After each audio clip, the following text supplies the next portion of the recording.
Сайн байцгаана уу? Шинэ дугаараараа уулзж байгаадаа баяртай байна. Миний өнөөдрийн ярих хэрэг бол 2018 онд Америкийн нэгдсэн улсын Колорадо мужид болсон залуухан эмэгтэйн амь насаа алдсан хэргийн талаар ярина. Ингээд хэрэгтэй орцгоё. Casey Ray Barrett гэх 29 настай эмэгтэй 2018 оны 11-р сарын 22-нд талархлын баярын өдрөөр ээжтэйгээ яриад түүнээс хойш сургуу болсон. Түүний ээж нь 12 дугаар сарын 2-ны хүртэл охинтойгоо холбоо барих гэж олон удаа залгаж мессеж бичсэн ч чадаагүй. Охиндоо санаа зовсон ээж нь Вашингтон мужаас Колорадо руу нисч ирээд охиных нь гэртээ байхгүй, нохоо нь ганцаараа байгааг хараад шууд цагдаад мэдгдсэн. Ингээд Woodland Park-ийн цагдаагийн газраас Casey-г сургуу болсон гэж бүртгэн мөрдөн байцаалтыг эхлүүлэн утасны байршил, хяналтын камерын бичлэгүүдийг шалгаж эхэлсэн. Woodland Park-ийн Walmart-ийн CCTV бичлэгт 11 сарын 22-нд 11 цагийн үед Casey охиноо car seat-д барьж ороод түрдэг сагсанд хийгээд хүн цуглуулахаар орж байгаа нь харагддаг. Casey-гийн хөршийнх нь камерын бичлэгт 12 цагийн үед Casey охинтойгоо мөн Patrick Frazee гэх залуутай гэрлүүгөө орж байгаа нь бичигдсэн байдаг. Энэ Patrick Frazee гэх залуу бол Casey-гийн охиных нь аав. Тэд 2016 онд онлайн болцооны сайтаар дамжуулан танилцсан. Тэд богино хугацаанд ойр дотн олж удалгүй сүү тавьсан. 2017 онд дундаасаа охинтой болсон ч цуг амьдралгүй тус тусдаа амьдарч байсан. Casey алга болох үедээ 29 настай байсан. Түүний талаар товчхон дурдвал багаасаа нисгэгч болох мөрөөдөлтэй.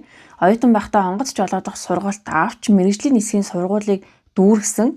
Эрсдэлтэй ч гэлээ түүний мөрөөдөл нь нисгийн салбарт багшлах, өөрийн гэсэн жижиг хувийн онгоцтой болох байсан. Тайван, нээлттэй зан чанартай, найзуудынхаа донд нэр хүндтэй, чөлөөт цагаараа уулан далхах, морь унах, хоолыг сонирхолтой, хөдөөний фермерийн амьдралыг илүүд үздэг, хот хижээдэг эмэгтэй байсан.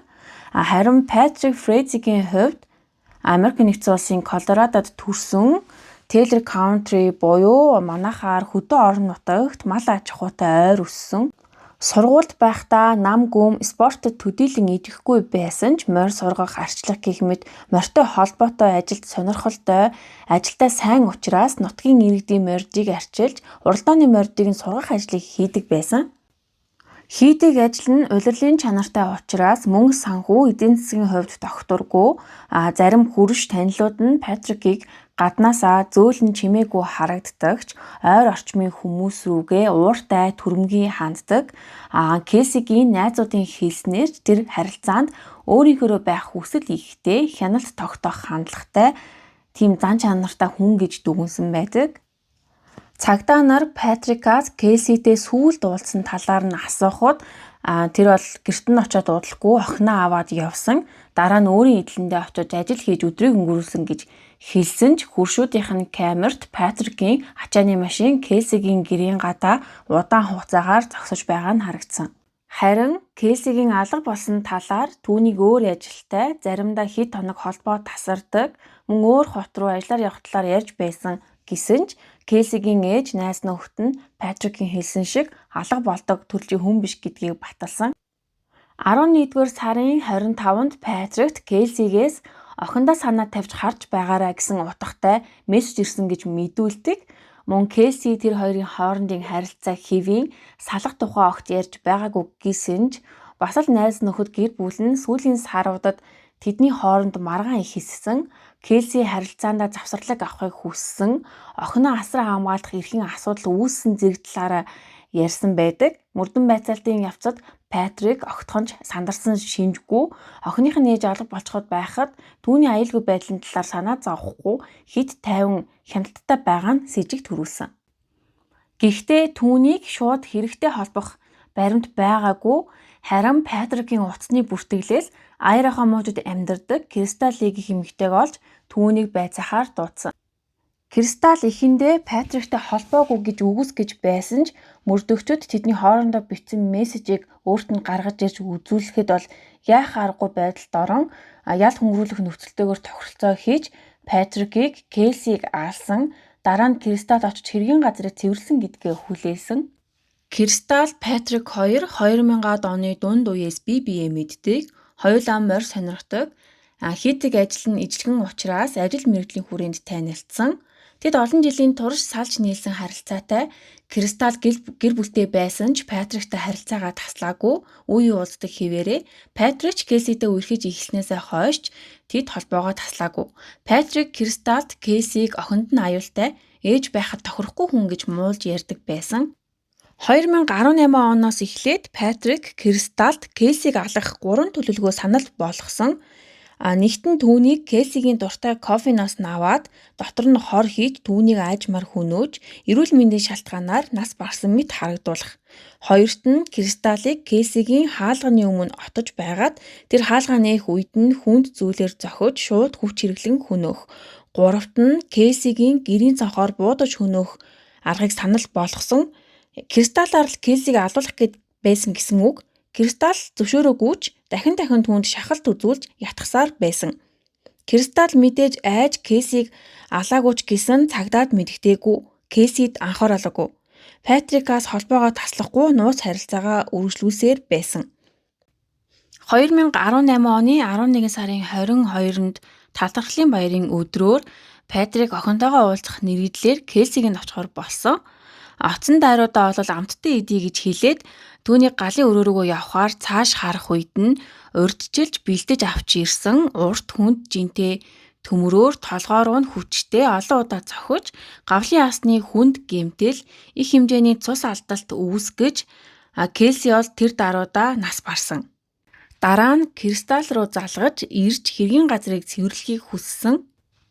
Патрик түүнд цусны толбыг цайварлагчаар арилгаж хевсийг устгахыг шаардсан. Энэ талаараа Кристал цагдаагийн ажилтнтай хамт Кейсигийн гэрт очиж хэргийн талаар ярьж дүрсэлж өгч байгаа бичлэг байдаг. Тэрээр би үүдээр орж ирсэн, шал битүү цус болчихсон, бас хан шатны байруул хүүхдийн тоглоомн дээр хүртэл цус байсан гэж ярьдаг. Тэр галт огооноос нь аяг уваах шингэн авч ирээд 2 цаг гаруй цусыг цэвэрлсэн. Патрик энэ хугацаанд Кейсигийн цогцыг хүнжилт боож машиндаа ачаад аваад явсан. Эдлэндээ авч очоод цогцыг утаа гаргадаггүй тусгай том төмөр савнд хийж хэдэн цагийн турш шатааж үнс болгосон. Үнсийг ой мод олон хогийн цэгт тарааж асгасан. Кейсигийн амьд байхдаа хамгийн сүүлд Патрик руу бичсэн мессеж нь чамд амтад төмөсний касерол хийх санаатай амтад төмөс аваад харин хушиг авахаа мартчихсан байна. Хэрвээ хүсвэл өөрөө аваад ирээрэй гэж бичсэн. Өөрийг нь алах гэж байгааг ч мэдэхгүй талархлын баярын өдөр Патрикт зориулж дуртай амттанг нь хийх гээд хүнс цуглуулад байж байхад нь Патрик мартсан хушгыг нь биш харин түүнийг зохиж алах хүнд жинтэй төмөр аваад очсон байгаа. Кейсиг алж цогцыг устгахчаад Кристалаар хэргийн газрыг цэвэрлүүлснийхээ дараа юу ч болоогүй юм шиг охиноо аваад гэртээ очиж хэвийн амьдралаа үргэлжлүүлсэн. 11-р сарын 24-өөс 25-ны хооронд Кейсигийн утсаар өөрлөгөө утас дуурчныг сонссонгүй уучлаарай шүршүүрт орох гэж байна. Гараад залгая. Чи ер нь намайг хайрладгүй гэх мэт утгатай мессеж бичсэн. Энэ нь Кейсиг амьд мэд харагдуулах зорилготой. 2018 оны 12 дугаар сарын 21-нд Патрикийг гэрийнхэн гаднаас баривчилсан. Баривчигдах үедээ бол тэр ямар ч эсэргүүцэл үзүүлээгүй. Түүний биед байсан утас, хувцас, машиныг нь баримт болгон хураан авсан.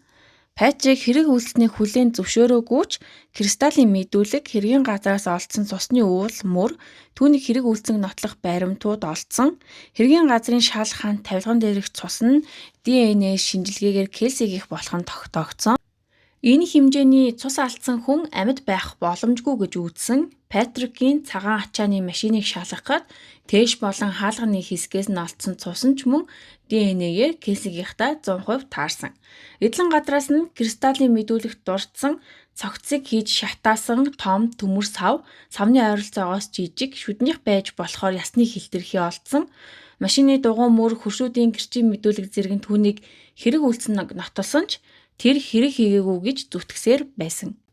Прокурорын зүгээс хэрэг үйлдэх болсон шалтгаан нь тэрээр охиноо өөр дээрээ авахыг хүссэн. Хэрвээ авч чадвал Кейсигийн байшин мөнгө машин нь өөрийнх нь болно гэж бодсон байх гэж таамагласан.